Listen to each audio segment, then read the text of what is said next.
Então, boa noite a todos. Hoje é 5 de outubro, nossa oitava aula de Contabilidade 2, né? Antes de eu iniciar o conteúdo, eu gostaria de dizer que a nota N1 já está fechada no portal. Conseguiram olhar a nota lá, tudo certinho?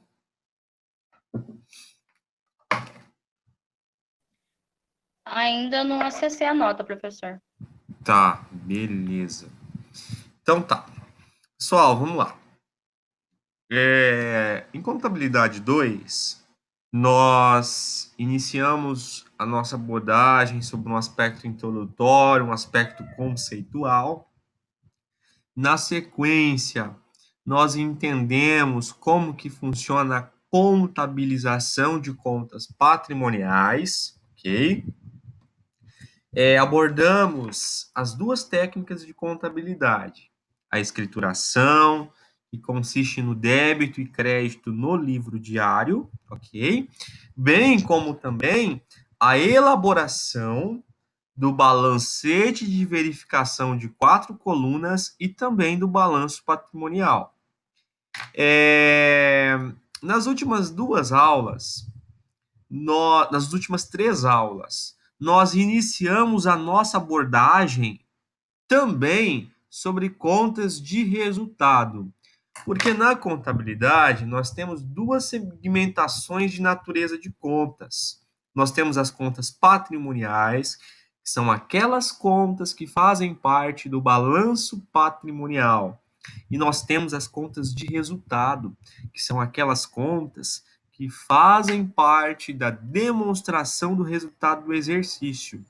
As contas de resultado são aquelas em que nós apuramos o resultado no ARE, na apuração do resultado do exercício, que é uma conta de natureza transitória que tem por finalidade demonstrar se a empresa apurou lucro ou prejuízo, certo? Então, galera, há umas 2 semanas atrás, eu publiquei lá no portal uma tarefa, ok? Deixa eu confirmar aqui para vocês. Aqui estão alguns resultados da web. Só um momentinho que meu Google resolveu falar aqui sozinho. Então, eu publiquei uma tarefa, um exercício de fixação, que é o exercício de fixação 04, onde eu solicito a contabilização e a apuração do resultado, que inclui contas patrimoniais e também contas de resultados, certo? Eu gostaria de saber se vocês fizeram esse exercício.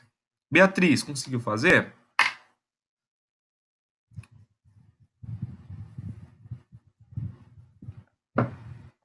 Evelyn conseguiu fazer?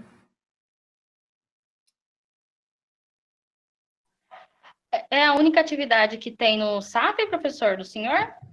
Acho que é dia 19, não me recordo. Exatamente. Eu comecei a fazer ela hoje. Beleza, tudo certo. Então Pode vamos ser fazer o que não seguinte. tenha, porque eu não Então a consegui. gente vai combinar assim, ó. Eu vou estender, é a segunda vez que eu estendo o prazo. Eu não vou estender mais. O último prazo que eu vou conceder vai ser na próxima aula. Então anotem aí. Eu vou aceitar essa atividade até o dia 10, domingo. Perdão, dia 11, domingo. No dia 12 eu vou fazer a correção aqui, em sala de aula, tá bom? Então eu vou 12 é aceitar. feriado. Perdão. Tá certo. Então vamos aproveitar esse. Então eu vou fazer o seguinte, ó. Vamos combinar assim. Eu vou aceitar a atividade até o dia 11.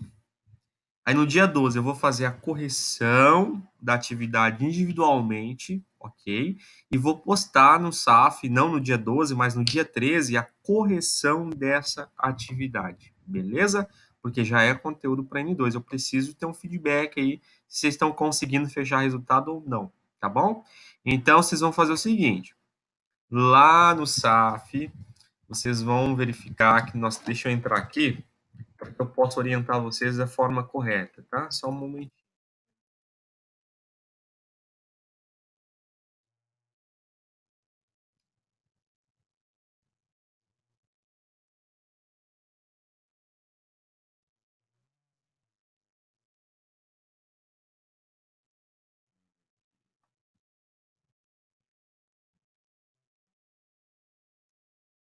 Lá no SAF é o único exercício que tem lá, exatamente.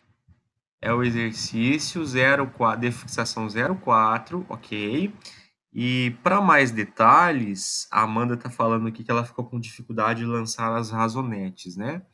Assista, Amanda, a videoconferência, que é um vídeo que tem o segundo lá, ó, ciclo de fechamento contábil de uma empresa. Ali eu explico passo a passo de como você lançar nas razonetes, tá bom? Então assistam esses videoaulas aí, façam um exercício até onde vocês conseguirem e me mande essa resolução. Eu vou aceitar até o dia 11, ok? O último prazo é nota parcial, pessoal, beleza? Também, amanhã eu estarei publicando a nossa atividade parcial também, a nossa avaliação, né? Esse exercício de fixação 04 é uma tarefa, né? É um exercício que vai valer ponto, obviamente, mas ponto de conceito. A partir de amanhã, eu estarei postando no portal. Eu não postei hoje ainda porque eu precisava dar esse conteúdo para vocês de hoje. Eu vou estar postando a nossa avaliação parcial valendo 3 pontos para N2, ok? Então eu vou postar essa avaliação. O prazo para entregar essa avaliação vai ser no final do mês, tá? Vai ser no dia 30 de outubro, ok? Eu vou estar postando essa avaliação com todas as informações e no nosso próximo encontro, se vocês tiverem alguma dúvida, vocês podem estar me perguntando, me mandando mensagem, né? Apesar de que semana que vem vai ser feriado, o nosso próximo encontro vai ser só no dia 19. Então, se vocês tiverem alguma dúvida quanto à interpretação, pode estar me perguntando, tá?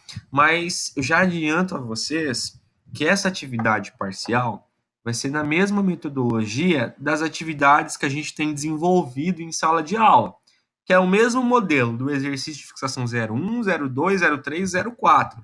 Então, essa nossa avaliação vai ser baseado nisso. O que eu vou pedir?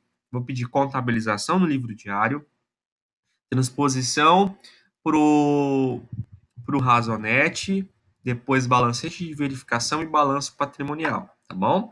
Aí na nossa aula do dia 19, eu vou ensinar vocês a elaborar a DRE, que vocês não sabem ainda. Até agora a gente só aprendeu o balancete de verificação e o balanço patrimonial. Aí no dia 19, a gente vai juntos elaborar uma demonstração do resultado do exercício, ok? Então, a partir de amanhã estará no portal publicado a avaliação parcial, valendo de 0 a 3. Então, vocês têm duas missões aí. Vocês têm a atividade 04, que já era para ter feito, que foi publicada lá no dia 14 de setembro, ok? E eu vou postergar o prazo até dia 11, ok? E vão ter ainda a avaliação parcial, beleza? E o prazo vai ser no final do mês. Então, nós vamos iniciar o nosso conteúdo de hoje. Hoje nós vamos abordar PECLD. Vamos continuar. Na aula passada a gente iniciou a nossa abordagem, não deu muito tempo, porque nós fizemos a vista de prova, né? A vista de prova. Então, hoje nós continuaremos nós finalizaremos, né? O nosso conteúdo. Vou partilhar na tela agora.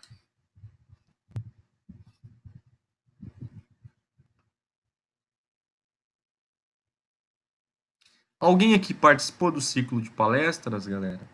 Teve essa semana?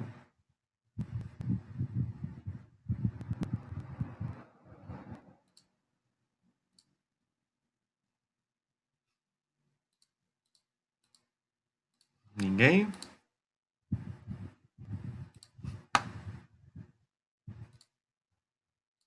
Ninguém participou? Entendi.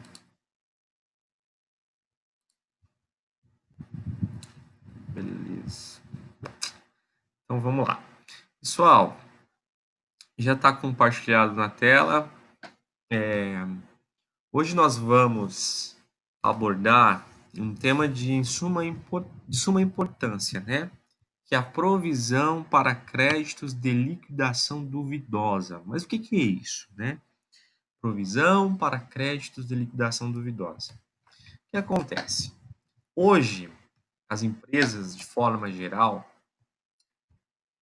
elas precisam faturar, precisam vender. Para continuar, para estar em continuidade operacional, a empresa precisa vender sua mercadoria, precisa vender o seu produto ou precisa vender o seu serviço, né? O fato é que hoje, o atual cenário, dificilmente uma empresa, a maioria das empresas, seja elas comerciais, seja indústria, seja prestadora de serviço, ela não vai conseguir se manter no mercado vendendo somente à vista. Essas empresas precisam financiar os seus clientes, ou seja, essas empresas precisam vender a prazo, né? Então, as vendas a prazo é uma prática comum nas empresas de forma geral, né? Sendo uma possibilidade de aumento de. Então, a empresa que tem essa possibilidade de financiar o seu cliente, ela vai aumentar o faturamento. Contudo, ao financiar esse cliente, consequentemente haverá um risco. Qual é esse risco? O risco denominado inadimplência. A inadimplência é o não pagamento daquela dívida, é o não recebimento do meu cliente. Eu financiei aquela compra, eu financiei o meu cliente e ele não me pagou no respectivo prazo. A partir do momento que a duplicata vence, significa que o meu cliente está inadimplente comigo. Então, a inadimplência é o não pagamento. Mas, por que acontece essa inadimplência? Existem diversos fatores, né? Ou o cliente agiu de má fé, ele comprou, mas ele tem esse hábito de comprar e não pagar, né? Ou então, algumas incertezas que, que pairam o mercado, alguns fatores que podem contribuir para o aumento desta inadimplência. Quais são esses fatores? Bom, nós temos a recessão na economia, prejudica, né, as finanças das empresas de forma geral. Nós temos alterações no câmbio, são aquelas empresas que trabalham com operações indexadas em outra moeda. Por exemplo, aqui no nosso estado, nós temos uma atividade muito forte do agronegócio. O que é o agronegócio? O agronegócio, eles trabalham com um futuro. Como assim futuro? Eu vou explicar para vocês. Ó, hoje o agronegócio está nessa safra, né? Que é a safra 2020 e 2021, por exemplo.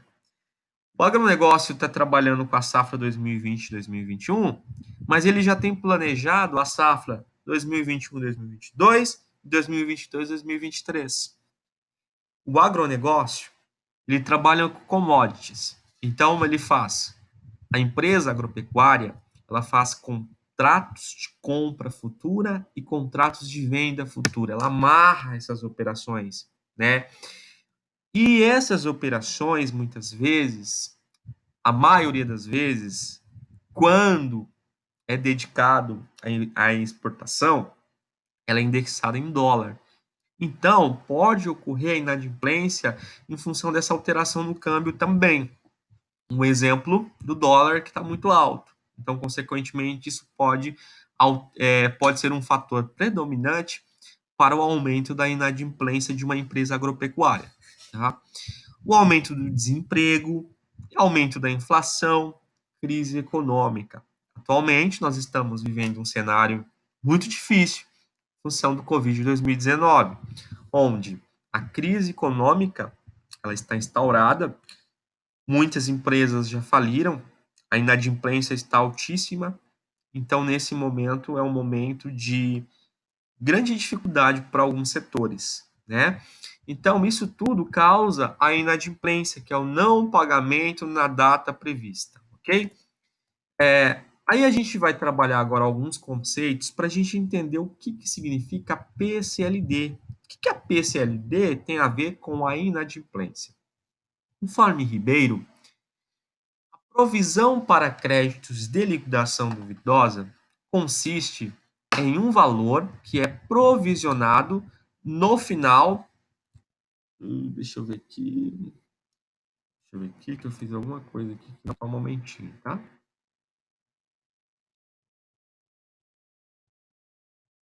Só um momentinho. Tá.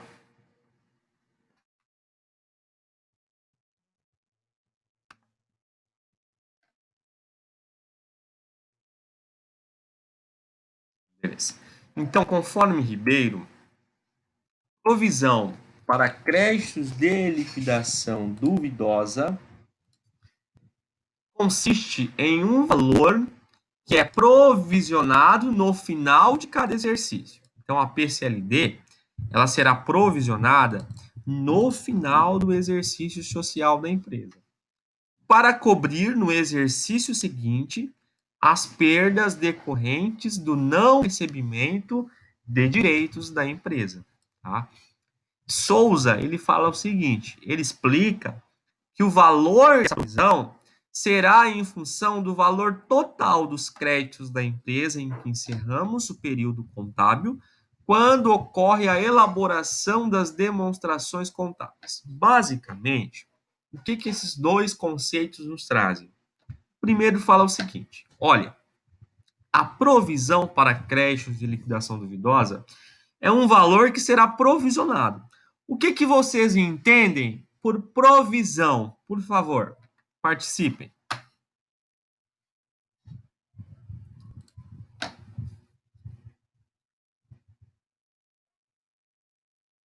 Seria algo que pode acontecer no futuro? Isso. Não é algo que pode, é algo que vai acontecer. Tá bom? Na contabilidade, nós só provisionamos algo que nós temos certeza que vai acontecer. Tá bom?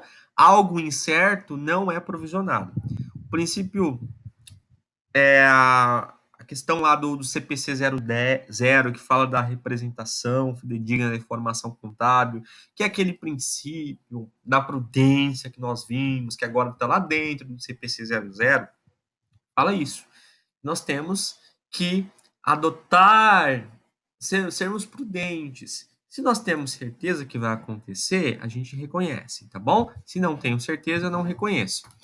Então, provisionar é exatamente isso. É prever, é contabilizar algo que vai acontecer futuramente. E o que vai acontecer futuramente? A perda. Perda por quê? Pelo não recebimento do meu cliente, do meu contas a receber. Eu vendi a prazo e não vou receber. Se eu tenho certeza que eu vou ter essa perda, eu vou contabilizá-la, essa provisão. Tá? E o segundo conceito fala que essa provisão dessa perda futura deverá ser aplicada, né, é um percentual que será aplicado em cima dos créditos da empresa. Quando eu falo créditos da empresa, eu estou falando do contas a receber no final do ano, no fechamento das demonstrações contábeis, ok? Pessoal, tranquilo aqui? Posso continuar?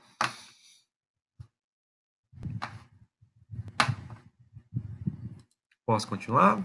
Beleza. Sim. Tá. Dando continuidade aqui, agora a gente vai entender como mensurar esse valor, essa provisão. O valor da provisão, ele será obtido mediante a aplicação de um percentual sobre o saldo das contas de clientes obrigados a receber. É um percentual que é aplicado. Souza define o seguinte: este percentual que será aplicado sobre o saldo dos valores a receber deve ser embasado por estudos feitos pela empresa, com base em dados históricos, ou seja, os valores efetivamente não recebidos em períodos anteriores. Quando eu falo em períodos anteriores, eu estou falando em anos anteriores. Então, a empresa, ela deverá elaborar uma política de mensuração da sua provisão de crédito de liquidação duvidosa, certo? Com base no seu histórico, com base no histórico dessas perdas ocorridas em anos anteriores. Cada empresa deverá determinar a sua política de mensuração do PCLD. Vários autores embasam que as empresas devem embasar a média de perda dos últimos 3 anos, no mínimo, tá? Seria interessante, no mínimo, recorrer aos últimos 3 anos, ok? Beleza. Uma informação muito importante que nós temos que conscientizar, que é o seguinte: conforme Souza diz, esse percentual definido com base na média do histórico dos últimos anos deverá ser aplicado sobre o contas a receber, sobre o saldo a receber. Mas eu vou considerar 100% do que eu tenho a receber? Depende. Depende do quê? Eu tenho que tomar cuidado, porque tem algumas operações em que não se aplica essa provisão. Que tipo de operações? São as vendas com reserva de domínio e as operações com garantia real. Essas vendas com reserva de domínio está prevista lá no Código Civil e fala que é quando a empresa vende um bem e não transfere a propriedade desse bem. A empresa vende parcelados e não transfere a propriedade desse bem. Então, se não transferir a propriedade desse bem, não tem como eu aplicar a PSLD, tá bom? Porque a qualquer momento eu posso pegar o bem de volta, vamos dizer assim. E as operações, quando, por exemplo, eu vendo soja, por exemplo, eu sou fazendeiro, eu sou, vamos aí, eu sou uma revenda, tá? Uma empresa, revenda agrícola. Eu compro soja do produtor e vendo para outros produtores, tá bom? Beleza. Grão para outros produtores ou para trade. Aí vamos supor que eu vendi 10 toneladas de soja. 10 toneladas de soja. Eu vendi para Amanda. Amanda, eu vendi a prazo para Amanda toneladas de soja. E a Amanda me forneceu a Amanda colocou uma fazenda. Ela falou, beleza, você me vende essas 10 toneladas de soja, mas eu vou dar uma garantia real. Se eu não te pagar essas 10 toneladas no prazo que eu estou acordando contigo, a minha fazenda, garantia. Então, nesses casos em que a operação do contas a receber tem garantia real, eu não aplico a PSLD, porque eu já tenho uma garantia que eu vou receber, tá bom? Alguma dúvida? Posso continuar?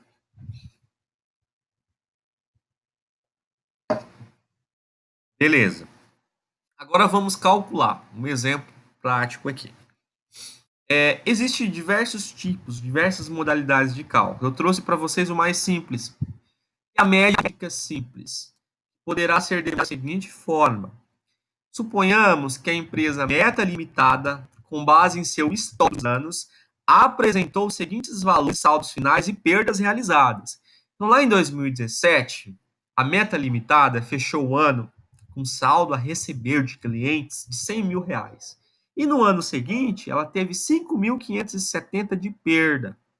Ou seja, do saldo em 31/12 de 2017, ela perdeu 5,57%. Tá bom? Em 2018, ela fechou o saldo de contas a receber R$150 mil. E ela teve uma perda no ano seguinte de R$4.860, uma perda efetiva, que representou 3,24% do contas a receber dela. Tá? Em 2019, ela fechou contas a receber R$180 mil e teve uma perda no ano seguinte equivalente a R$8.874, que representa 4,93%. Ok? Beleza. Então vamos lá. Para cálculo da média simples, deveremos aplicar a seguinte fórmula: soma dos percentuais de anos dividido pela quantidade de anos. Então, aplicando aqui, substituindo a fórmula, se eu somar todos os percentuais do histórico, que são os últimos 3 anos, 5,57, mais 3,24, mais 4,93, dividir pela quantidade de anos, que são 3, 2017, 2018, 2019, vamos a uma média de 4,58%. E eu vou aplicar essa média sobre o contas a receber de 2020, para eu mensurar a perda que acontecerá no ano seguinte, tá bom? Então, vamos lá. achamos aqui. O percentual é 4,58%. Alguma dúvida quanto ao cálculo, eu posso prosseguir.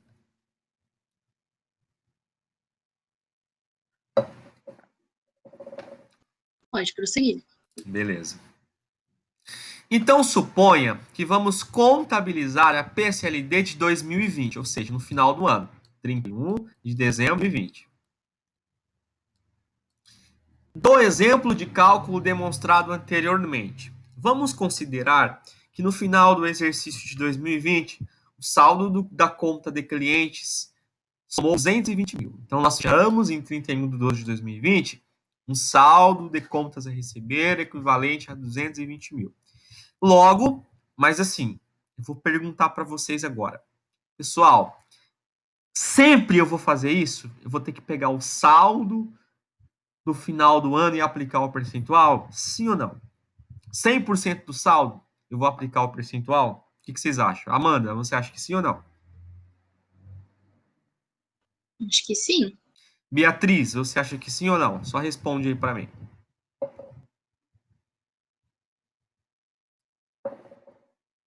Beleza. Diego, o que você acha?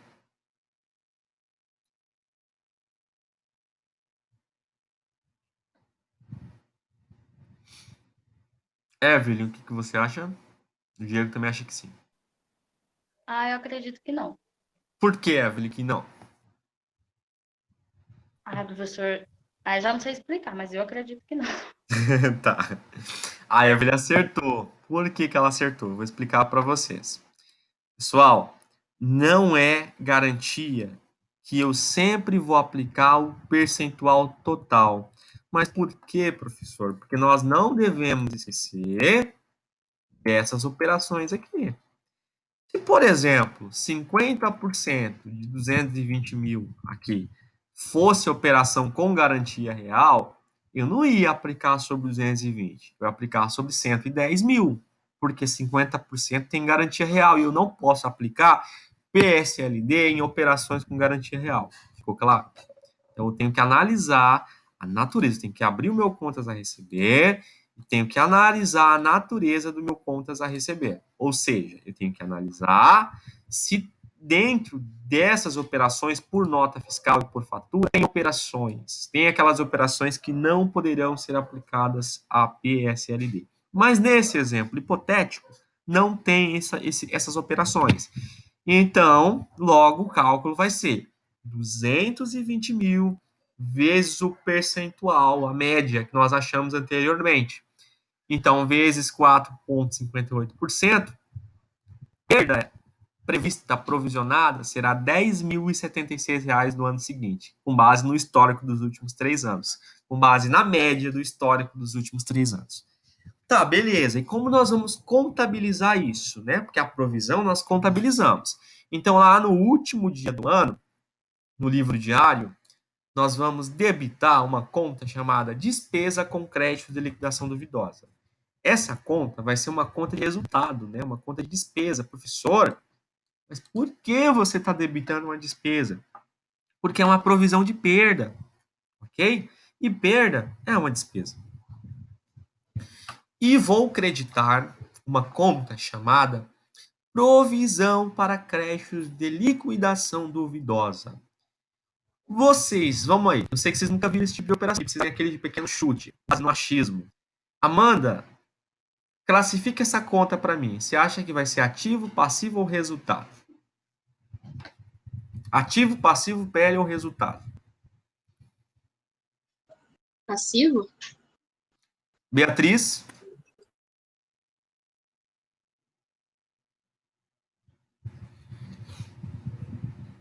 Pode escrever, tá? PL, beleza. Diego, o que você acha? PL. Evelyn, o que você acha? Resultado? Beleza. E se eu falar que todo mundo errou? Sabe por quê? Essa conta é uma conta do ativo, vocês acreditam? Vocês vão falar, professor, mas conta credora no ativo? Como assim? Você não falou lá atrás que as contas do ativo têm natureza devedora? Sim, mas essa conta é uma conta redutora. É uma conta retificadora do ativo. Ela vai ficar embaixo de clientes. Então, eu vou ter lá clientes, lá na minha conta, no meu balanço, eu vou ter assim, ó, clientes 220 mil. E embaixo de clientes eu vou ter uma redutora chamada provisão. Vou colocar aqui a abreviação, tá? Provisão de crédito de liquidação duvidosa. Menos 10 mil reais. É assim que vai estar lá no meu balanço. Uma conta redutora, igual depreciação acumulada, que fica deduzindo imobilizado. Então, ela é uma conta de natureza credora, porque ela é uma conta de redutora do ativo. Ela reduz, ela fica classificada no ativo, só que com um sinal inverso, com natureza credora. Tá bom? Você me perguntar, mas por que essa conta fica no ativo e não no passivo? Por quê? Por que que existem as contas redutoras? Para uma melhor apresentação das demonstrações contábeis. O usuário, na hora que ele pegar o balanço patrimonial, ele vai falar assim, bom, quanto que essa empresa tem para receber em 31 de dezembro de 2020? Se ficar no passivo, o usuário que não tem tanta informação, ele vai achar que tanta informação técnica, ele vai achar que a empresa tem 200 mil para receber. Na verdade, ela não tem 200. Ela vai ter 190, porque tem uma perda prevista de 10 mil. Então, eu colocando essa conta redutora embaixo de clientes, eu terei uma melhor interpretação da informação, uma melhor apresentação da informação contábil, ok? Então, é assim que funciona. PCLD é uma conta redutora de clientes, natureza credora. Beleza. Então, eu fiz esse lançamento em 31 de dezembro de 2020. Tranquilo. Como que eu vou transportar para o livro Razão, para a Razonete? Então, eu vou abrir uma Razonete de despesa completa no meu livro diário, né? E vou creditar uma conta lá do ativo na redutora de clientes como provisão para crédito de liquidação duvidosa, R$ 10.076. E dentro das partidas dobradas, fechando. Beleza. Concluí. E aí? Professor, beleza. Você reconheceu a perda prevista para o ano seguinte. E no ano seguinte, quando essa perda começar a se realizar, eu estou falando de 2021, nós provisionamos em 31 de dezembro de 2020. Perda efetiva é quando uma duplicata torna-se incobrável, ou seja, já perdi, não tem como eu cobrar mais. Já entrei com ação judicial, não teve jeito. A empresa faliu, enfim, não vou receber. Ou seja, a empresa buscou o recebimento, mas não há expectativa nenhuma mais desse recebimento. Nesse momento, aí eu faço a perda, reconheço a perda efetiva. Então, suponhamos que durante janeiro de 2021, a empresa considerou que uma duplicata, por exemplo, só para vocês entenderem, esse valor aqui de 10 mil, eu apliquei sobre os 220 mil. Beleza. Aí suponhamos que durante o mês de janeiro de 2021, a empresa considerou que uma duplicata equivalente a R$ 1.200 era incobrável, a empresa não ia receber mais. Qual é o lançamento que eu tenho que fazer? Então, eu vou lá em 30 de janeiro de 2020, que é a data 2021, perdão, aqui está um erro ortográfico. 2021, que foi a data da contabilização dessa perda efetiva.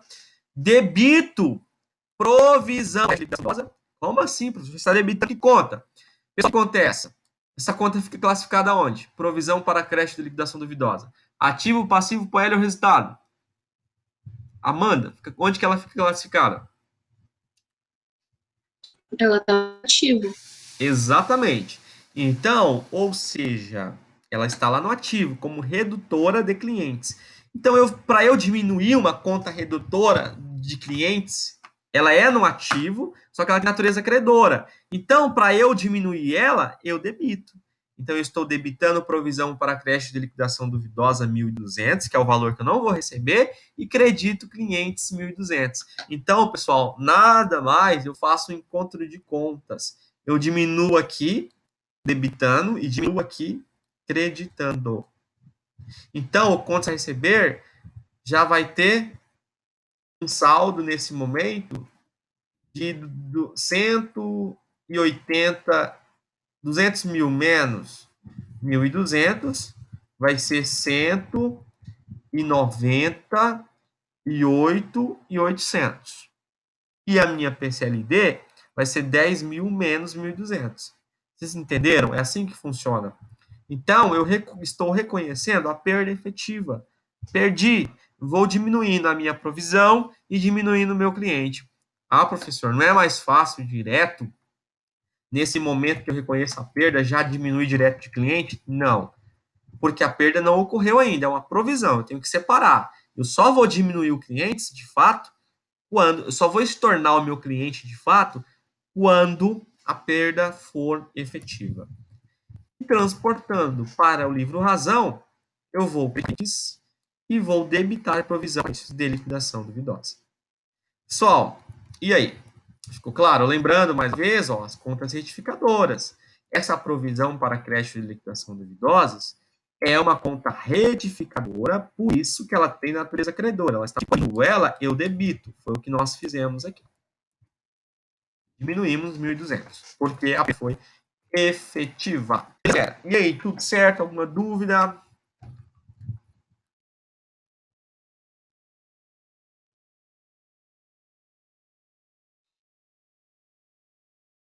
Tranquilo? É aquele negócio, a gente só vai saber na prática. Tá bom. Então, eu já vou adiantar para vocês que na prova, na avaliação parcial da N2, eu vou incluir essa operação de PCLD, tá bom? Na contabilização. Então... Professor. Oi. Consegui ligar o microfone. Eu tenho uma pergunta, mas não tem nada a ver com a aula que o senhor está dando hoje. Tá. Se eu tenho um veículo e vendo para um fornecedor, um cliente, excelente, passou mais de um mês, tá, beleza, eu baixo a depreciação do mês até o mês, beleza. E se esse cliente me devolveu esse veículo depois de alguns meses? Durante esse tempo que ele estava fora da empresa, eu vou ter que calcular a depreciação dele ou volto ele de acordo com que ele saiu, de acordo com que ele foi baixado? É uma dúvida do seu trabalho? Sim. Onde você trabalha? Isso acontece. Não, porque eu na Bom Futuro. Ah, entendi. Me fizeram essa mesma pergunta, tá? Lá na Bom Futuro também. Coincidência. Então, assim, ó. É a Yasmin? Exatamente. Você vai fazer o seguinte. Eu trabalho com ela. Você vai fazer o seguinte, ó. Vamos lá. Quando compra um veículo, nós debitamos o veículo, né? Vamos lá. Só para eu te explicar. Sim. De uma forma bem... Veículo e credito, sei lá, comprei a praça, acreditei fornecedor. Beleza. Aí, mensalmente, eu vou reconhecendo a depreciação desse veículo. Eu vou lá, reconheço, depreciação. Vamos dar nome aqui, 200 mil, tá? Depreciação, beleza. Despesa, aliás, né? Vou botar aqui. Despesa com depreciação. Reconheço a conta redutora lá, depreciação acumulada como redutora do usado. Beleza. Vamos supor que essa seja 2 mil mensal, tá? Só um exemplo hipotético, a depreciação. Beleza. Aí, o que aconteceu? Depois, no mês seguinte, eu vendi esse veículo. Aí eu vendi esse veículo de 200 mil, eu vendi por 600 mil, um exemplo. Tá? No mês seguinte, no segundo mês. Vendi por 400 mil, 100% de lucro.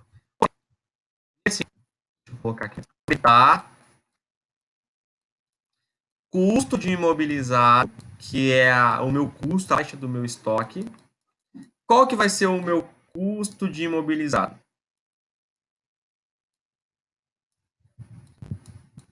E vou acreditar em imobilizado, vou baixar meu imobilizado. Qual que é o valor que eu vou baixar esse bem? É o valor, o custo menos a depreciação acumulada. Então, aqui, o valor, para mim, imobilizado, vai ser 200 mil menos 2 mil, ou seja, 198 mil. Então, vou lá, custo, em vez de estar imobilizado, 108 mil. Beleza. Eu caso, tá? Por 400 mil. Então, eu vou debitar clientes e vou creditar venda de imobilizado, uma receita. 400 mil reais. Então, veja, ó, eu reconheci a minha venda e a baixa do meu custo. Percebam que é bem parecido com aquela operação que a gente faz de venda de mercadorias. A gente reconhece a receita, depois a gente baixa o estoque de mercadoria reconhecendo o custo. Imobilizado é a mesma coisa. Nós vendemos o imobilizado, reconhecemos a receita, que é o 400 mil, a nota de venda do imobilizado, e reconhecemos o custo para dar baixa no imobilizado, que é 198 mil, que é por quanto eu comprei, menos a depreciação acumulada. Ok.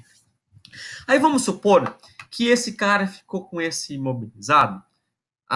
Vamos lá. Ficou lá uns 4 meses. E depois ele devolveu esse imobilizado para mim. Beleza. O que eu vou reconhecer? O mobilizado estava em propriedade de outra pessoa. Depois de 4 meses que ele me devolveu. Aí ele emitiu uma nota no valor de 400 mil reais, devolvendo a operação de devolução. Ele emitiu a nota de devolução de venda. Olha, prudentemente, o que eu recomendo que faça? Estorne o lançamento. Como assim estorne o lançamento? Depois de 4 meses, eu faço ao contrário. Como assim? O mesmo lançamento que nós fizemos lá de devolução de venda de mercadoria. Então, o que eu faço? Só que não existe uma conta de devolução de venda de imobilizado. Então, eu estorno aqui, ó. Debito clientes para estornar esses 400 mil. E credito a receita. Não. Perdão, o contrário, tá? Eu credito para estornar os 400 mil e debito venda de mercadorias, para zerar. Eu faço o inverso do lançamento que eu fiz da venda. Meu mouse está ruim. E debito venda de mercadoria 400 mil. Então, eu zerei. O lançamento que eu tinha feito de venda foi zerado. Ok. Aí, depois, eu faço outro lançamento inverso aqui. Como que eu faço? Eu volto esse bem para o imobilizado e credito o por 198. É assim que eu oriento. Beleza, professor. E a depreciação dos últimos 4 meses? Não estava em propriedade da empresa, estava em propriedade de outra. Não estava, esse bem não estava usufruindo do benefício econômico para a empresa. Eu não posso reconhecer essa depreciação. É assim que funciona. Entendeu?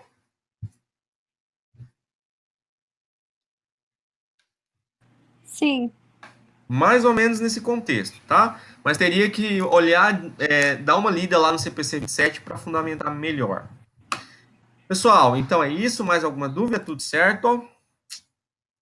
Se não há mais nenhuma dúvida, eu vou encerrar a aula, lembrando que a atividade de fixação 04 eu vou postergar pela última vez para domingo, ok? E a partir de amanhã estará postada no portal a nossa avaliação, ok? Parcial, beleza? Nossa avaliação parcial vai ter contas de resultado e também PSLD, tá bom? Então, eu agradeço a participação de vocês. Fiquem com Deus. Boa noite. Boa noite.